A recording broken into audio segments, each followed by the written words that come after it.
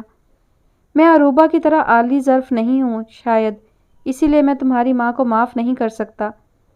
وہ جیسے ایک دم تھک کر چپ ہو گیا تھا۔ دوسری طرف نویلا بھی خاموش تھی۔ وہ سمجھ نہیں پا رہی تھی کہ عیسیٰ احمد کی ان باتوں کا کیا جواب دے۔ بس حیرت اور دکھ کے ملے جلے جذبات کا شکار ہو کر وہ اسے دیکھ رہی تھی۔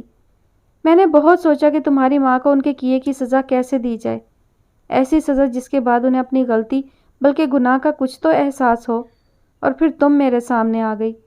نویلا کا تنفس تیز تیز چلنے لگا تھا۔ اس کا دل اسے کسی انہونی کے ہونے کا احساس دلا رہا تھا۔ اگر تم واقعی مجھ سے محبت کرتی ہو تو مجھے معاف کر دینا، کیونکہ میں تمہیں اس کے سوا اور کچھ نہیں دے سکتا۔ یہ کہنے کے ساتھ ہی وہ مڑا۔ نویلا دم سادے اسے دیکھ رہی تھی۔ اس نے کوٹ کی جیب سے ایک لفافہ نکالا اور دور سے ہی اس کی سمت اچھال دیا، اور خود دوبارہ کھڑکی میں جا کھڑا ہوا۔ رات بہت گہری اور سیاہ ہو رہی تھی۔ نویلا نے لرزتے ہاتھوں سے لفافہ چاک کیا۔ طلاق نامہ کاغذ اس کے ہاتھ سے چھوٹ کر گر پڑا۔ نہیں، اس کے منہ سے چیخ برآمد ہوئی۔ عیسیٰ کے وجود میں ذرا بھی جنبش نہ ہوئی۔ وہ کسی بے جان مجسمے کی طرح کھڑا تھا۔ نہیں عیسیٰ، آپ میرے ساتھ ایسا نہیں کر سکتے۔ وہ دوڑ کر اس کے قریب آئی تھی۔ کہہ دیں یہ مذاق ہے۔ وہ اس کا بازو پکڑ کر زور زور سے ہلانے لگی تھی، مگر وہ تو جیسے پتھر کا ہو گیا تھا۔ عیسیٰ بولیں پلیز۔ وہ رو دی۔ اس نے اس پر ایک نگاہ غلط انداز ڈالنا بھی گوارا نہ کیا تھا۔ بالکل ایسے ہی وہ بھی حیران تھی، اتنی ہی شاکڈ اور دکھی، جیسے یہاں آنے سے پہلے تم سوچ بھی نہیں سکتی تھی کہ تمہارے ساتھ ایسا بھی ہو سکتا ہے۔ بالکل اسی طرح اس رات جو اس کے ساتھ ہوا اس کے بھی گمان میں بھی نہ تھا۔ وہ جیسے ابھی بھی اس لمحے، اس وقت، یا شاید اس قیامت سے نہیں نکل پایا تھا جو عروبہ غضنفر پر اس رات ٹوٹی تھی۔ عیسیٰ، میں بے قصور ہوں، آپ جانتے ہیں۔ وہ اس کا بازو مضبوطی سے تھامے رو رہی تھی۔ تو اس کا کیا قصور تھا؟ وہ طنز سے بولا۔ مت کریں میرے ساتھ ایسا، میں مر جاؤں گی پلیز۔ وہ اب ہاتھ جوڑنے لگی تھی۔ اسی طرح، بالکل اسی طرح اس نے بھی منتیں کی ہوں گی، روئی ہوگی۔ میں تو وہاں سے چلا گیا تھا، مگر اس وقت کی اس کی تکلیف اور اذیت یاد کر کے میرا جی چاہتا ہے سب کو ختم کر دوں۔ کتنی بے بسی محسوس کی ہوگی اس نے۔ وہ لمحہ بھر کو خاموش ہو گیا تھا۔ نویلا کے رونے میں روانی آ گئی تھی، مگر اسے اس وقت نویلا نہیں عروبہ نظر آ رہی تھی۔ اس کے آنسو اور سسکیاں سنائی دے رہی تھیں۔ رہی بات مرنے کی، تو کوئی کسی کے بغیر نہیں مرتا۔ اگر گل افزا اپنے محبوب شوہر غضنفر علی کو کھو کر زندہ ہیں، اگر میں عروبہ کو کھو کر زندہ ہوں، تو تم بھی نہیں مرو گی۔ ہاں، تمہاری ماں کا نہیں پتا مجھے تمہاری حالت اور دکھ دیکھ کر پل پر مرے اور انہیں کچھ احساس ہو۔ نویلا اس کے قدموں میں بیٹھ گئی تھی۔ اس نے ہاتھ اس کے پاؤں پر رکھ دیے تھے۔ ڈونٹ بی سلی نویلا، اٹھو یہاں سے۔ اس نے پاؤں چھڑانے کی کوشش کی، مگر وہ چھوڑنے پر آمادہ نہ تھی۔ عیسیٰ احمد نیچے جھکا تو نظر اس کے سفید حنائی ہاتھوں پر گئی۔ اس نے اسے شانوں سے پکڑ کر اٹھایا۔ عیسیٰ، مجھ پر رحم کریں۔ اگر ماما نے بے گناہوں پر ظلم کیا تو کیا آپ مجھے میرا قصور بتائیں گے جس کی سزا دے رہے ہیں؟ مجھے عمر بھر کا روک لگا رہے ہیں۔ پلیز اپنا فیصلہ بدل لیں۔ وہ زاروں قطار رو رہی تھی۔ میں طلاق نامے پر سائن کر چکا ہوں، میرا فیصلہ نہیں بدل سکتا۔ اس نے ہاتھ نویلا کے کندھوں سے ہٹائے تھے۔ آپ میں اور میری ماما میں کیا فرق ہے؟ بتائیں مجھے۔ ایسا کرنے سے آپ کو کیا حاصل ہوگا؟ پلیز عیسیٰ، میں آپ کی نوکرانی بن کر رہوں گی۔ آپ چاہیں مجھے ماریں، گالیاں دیں، میں کسی کو نہیں بتاؤں گی۔ مگر مجھے اپنی زندگی سے مت نکالیں۔ وہ ایک مرتبہ پھر اس کے سامنے ہاتھ جوڑے کھڑی تھی، فریاد کر رہی تھی، نہ تو عورت پر ہاتھ اٹھانا میری تربیت میں شامل ہے اور نہ ہی گالیاں دینا۔ وہ اب جا کر صوفے پر بیٹھ گیا تھا، جیب سے سگریٹ اور لائٹر نکالا۔ نویلا وہیں کارپیٹ پر بیٹھ گئی تھی۔ تمام رات وہ روتی رہی اور عیسیٰ سگریٹ پھونکتا رہا۔ تمام رات نویلا نے دعائیں کی تھی کہ دن نہ نکلے، کیونکہ کل کا سورج اسے ہمیشہ کے لیے عیسیٰ احمد سے جدائی کی خبر سنائے گا۔ مگر اس کی لاکھ خواہش اور دعا کے باوجود دن نکل آیا تھا۔ چلو تمہیں گھر چھوڑاؤں۔ وہ کارپیٹ پر گھٹنوں میں سر دیے بیٹھی تھی، اس کی آواز پر بھی سیدھی نہ ہوئی۔ نویلا اٹھ جاؤ، میرے پاس زیادہ ٹائم نہیں ہے۔ وہ اس کے قریب آ کر کھڑا ہو گیا تھا۔ نویلا اٹھی مگر اس نے عیسیٰ احمد کی جانب نہیں دیکھا۔ وہ کھڑا اسی کو دیکھ رہا تھا، شدت گریہ سے سرخ ہوتی آنکھوں۔ اس کا لٹا پٹا انداز لمحہ بھر کو عیسیٰ کو پشیمانیوں میں گھیرنے لگا۔ اگلے ہی لمحے عروبہ کا چہرہ اس کی نظروں کے سامنے گھوم گیا۔ اس نے آگے بڑھ کر طلاق نامہ اٹھایا اور اسے خالی لفافے میں ڈالنے لگا۔ اس کے پیچھے چلتی ہوئی وہ پارکنگ تک آئی تھی۔ صرف ایک رات میں اس کے تمام خواب ٹوٹے تھے، جن کی کرچیوں سے اس کا پورا وجود لہو لہان تھا۔ یہ لیتی جاؤ۔ وہ گھر کے سامنے اترنے لگی جب عیسیٰ کی آواز سن کر مڑی اور خاکی لفافہ اس کے ہاتھ میں پکڑا دیا۔ اس پہلے اور آخری تحفے کا شکریہ۔ میں جانتی ہوں دوبارہ کبھی آپ سے ملاقات نہ ہو سکے گی، اس لیے اس کی آنکھوں سے ایک تواتر سے آنسو بہہ رہے تھے۔ میں آپ سے یہ کہنا چاہتی ہوں کہ آپ یہ سمجھتے ہیں عروبہ نے آپ کو معاف کر کے بہت بڑا احسان کیا، حالانکہ میرے خیال میں آپ کا تو کوئی قصور ہی نہیں اس کے معاملے میں، مگر مجھ پر آپ نے بہت بڑا ظلم کیا۔ آپ نے مجھے قتل کر دیا۔ آپ کے سامنے نویلا کی لاش پڑی ہے اور یہ لاش اپنے قاتل کو معاف کرتی ہے۔ ضمیر پر کوئی بوجھ لے کر مت جائیے گا، بس اتنا بتا دیں۔ اس کا چہرہ آنسوؤں سے تر تھا، لب کپ کپا رہے تھے۔ عیسیٰ لب بھینچے بیٹھا تھا۔ عروبہ کے ساتھ جو بھی ماما نے کیا، اسے پھر بھی ایک شخص بہت محبت اور مان سے بیاہ کر لے گیا۔ یقیناً اس کا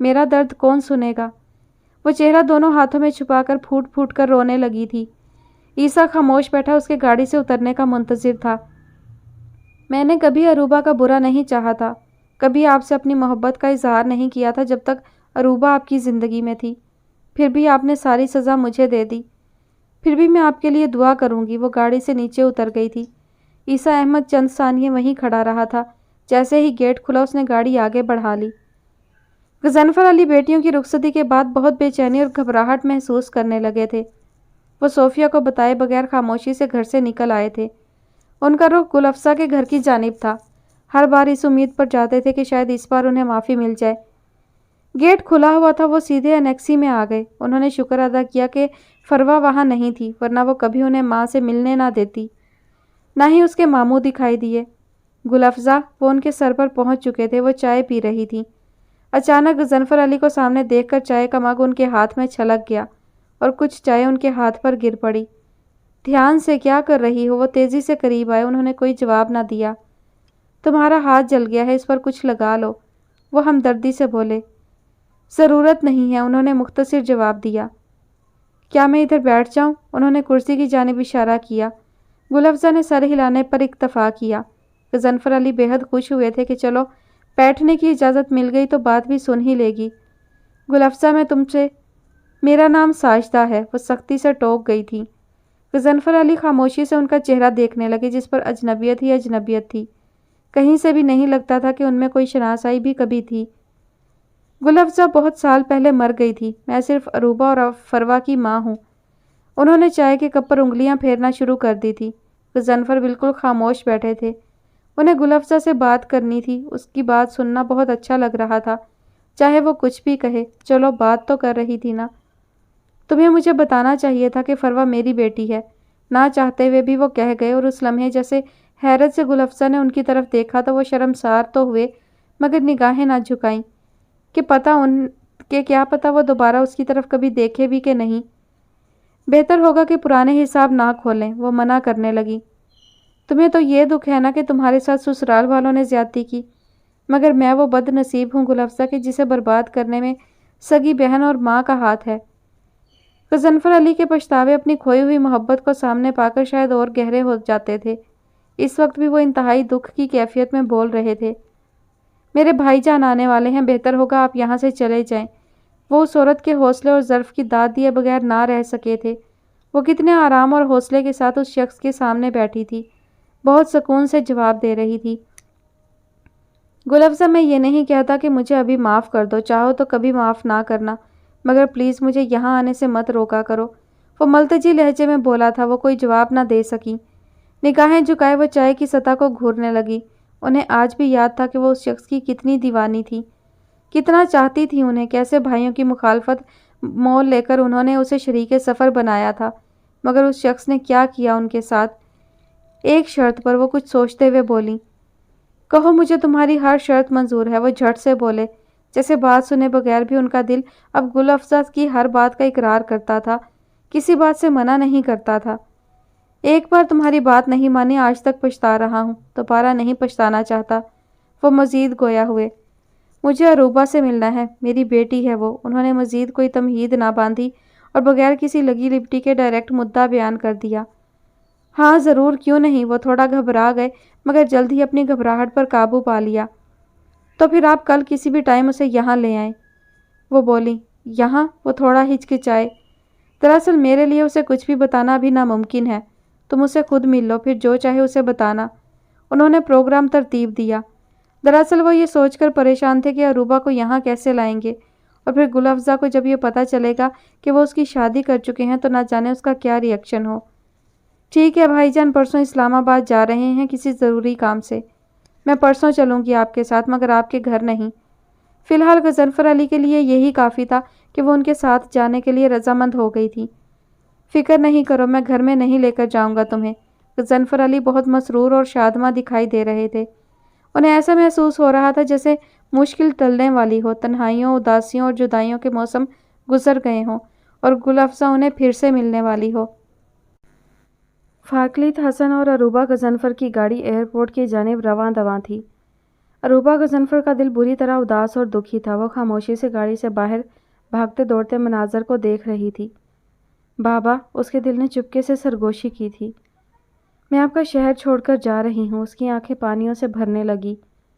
کاش میں آپ کو بتا سکتی میں آپ سے کتنا پیار کرتی ہوں۔ اس دنیا میں سب سے زیادہ، ہر ایک رشتے سے بڑھ کر۔ اس کی آنکھوں سے آنسو چھلک پڑے تھے جنہیں حسن سے چھپانے کے لیے وہ رخ پھیر گئی تھی۔ عیسیٰ احمد، کاش تم ہماری زندگیوں میں نہ آتے تو یہ بھونچال بھی نہ آتا۔ کیوں چلے آئے تم؟ اگلے ہی لمحے اسے عیسیٰ احمد اور اس کے وعدے شدت سے یاد آئے تھے۔ وہ اسے یاد نہیں کرنا چاہتی تھی، بھول جانا چاہتی تھی ہمیشہ کے لیے، مگر ایسا ممکن نظر نہیں آتا تھا۔ ان راستوں نے کتنوں کو ملایا، کتنوں کو جدا کیا۔ لوگ چلے جاتے ہیں، یہ راستے اسی طرح اپنی جگہ رہتے ہیں۔ کتنی عجیب بات ہے نا۔ وہ ان سڑکوں کو دیکھ کر اداس ہونے لگی تھی۔ اسے وہ دن یاد آ گیا تھا جب عیسیٰ اسے کالج سے پک کرنے آیا تھا۔ کس بات کا ڈر رہتا ہے آپ کو؟ کس چیز سے خوف زدہ ہے؟ مجھے ایک اچھا دوست سمجھ کر مجھ سے شیئر کر لیں۔ عیسیٰ کی کہی بات اسے یاد آئی تو دل میں ایک نیا درد جگا گئی۔ بہت سے زخم پھر سے رچنے لگے تھے۔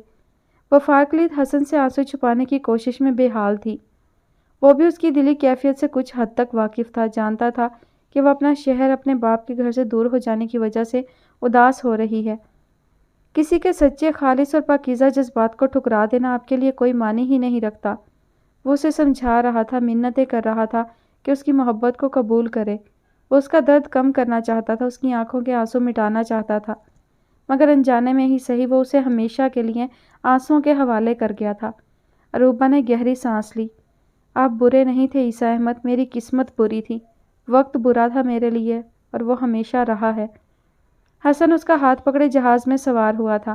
اس نے سفر کے دوران اس کا بہت خیال رکھا تھا، مگر اس کے بے چین و بے قرار دل کو کسی طرح قرار نہیں آ رہا تھا۔ اس کی آنکھوں میں ٹہرا درد حسن سے مخفی نہ تھا۔ تھک گئی ہو؟ اس نے عروبہ کے تھکن زدہ چہرے کو دیکھتے ہوئے کہا۔ جب قدموں کے نیچے سے زمین اور سر کے اوپر سے آسمان چھین جائے، انسان کو اپنا وجود خلا میں مولک محسوس ہو تو تھکنا فطری بات ہے۔ اس نے سیٹ سے سر ٹکاتے ہوئے کہا، کیا میرے آنے سے بھی تمہیں تنہائی کا احساس کم نہیں ہوا؟ حسن نے گردن گھما کر اس کی جانب دیکھا تھا۔ وہ ہنوز خاموش تھی۔ ایسا لگتا تھا وہ کوئی بات نہیں کرنا چاہتی تھی، یا شاید اس کے پاس حسن کی بات کا کوئی جواب نہیں تھا۔ وہ بڑی دیر تک اس کے جواب کا منتظر رہا۔ بالآخر اس نے عروبہ کا شانہ ہلایا تھا۔ اس نے فوراً آنکھیں کھول دیں۔